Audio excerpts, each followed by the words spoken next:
sa manok. Atay na lang, atay. Visit ka. Hindi ko alam na ganyan ang ibig sabihin yan. Nagmumura yan. Oy, hindi ko alam. Ilocana ako, ha? Yung mga Bisaya ko, mga pulot-pulot lang, sinasabi ko sa inyo. Atay kayo ng atay updot balon-balongan. Pangit pakinggan ang giatay host. Kaya pala nagtanong ka na ano, hindi ito net. Sorry naman, hindi ko alam ibig sabihin yan. Pukin.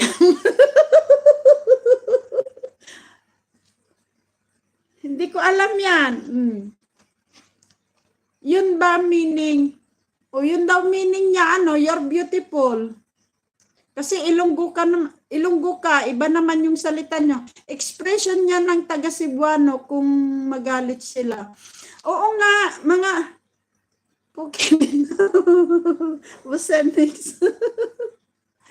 hindi ko alam sa mga Bisaya, inay, if galit na galit, sinasabing pisting giatay means malutong na mura.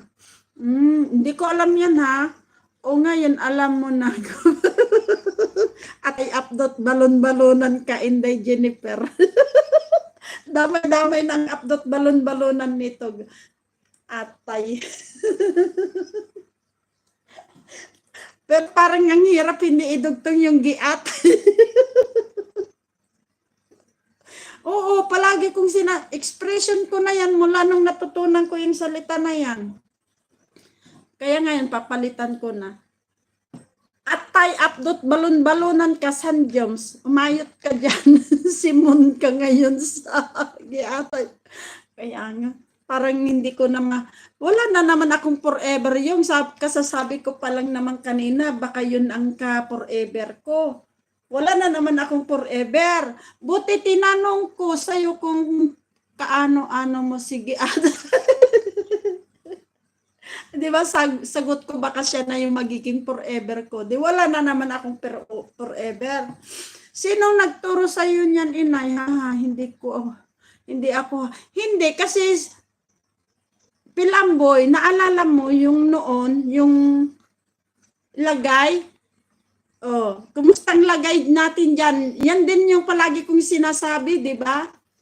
Dati, tapos, inano nyo rin sa akin kung ano yung lagay, kung alam ko yung ibig sabihin ng lagay.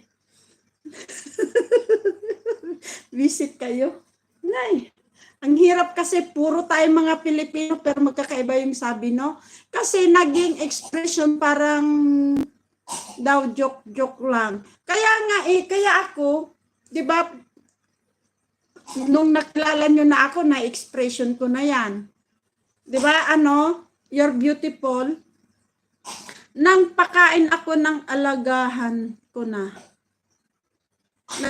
Nagpaakain ka na ng alagahan mo. O sige, very good.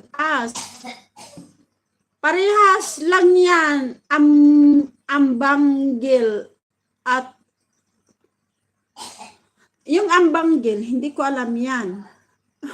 Lagay sa amin yung dala ng mga yun na nga.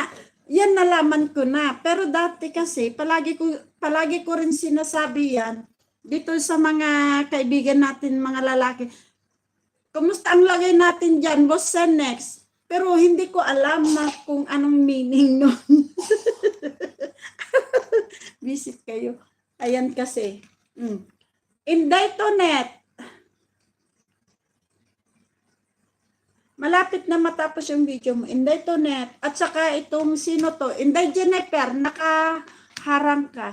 And Diana Bells. Still playing. Kagaya ng lagay na yan, pag may mga dumadating yung mga kaibigan natin, mga lalaki, kumusta ang lagay natin dyan? Ganon ang sinasabi ko. Ay. Tapos sabi ni Pilamboy, ang lagay mother, nakabitay pa rin. Visit. Ay, nako. Oh, ang lagay ko, gabitay. Expression ko rin yan. Pag nag-joke si Ann, kaya nga, di ba? Ang lagay ay batuta sa lalaki.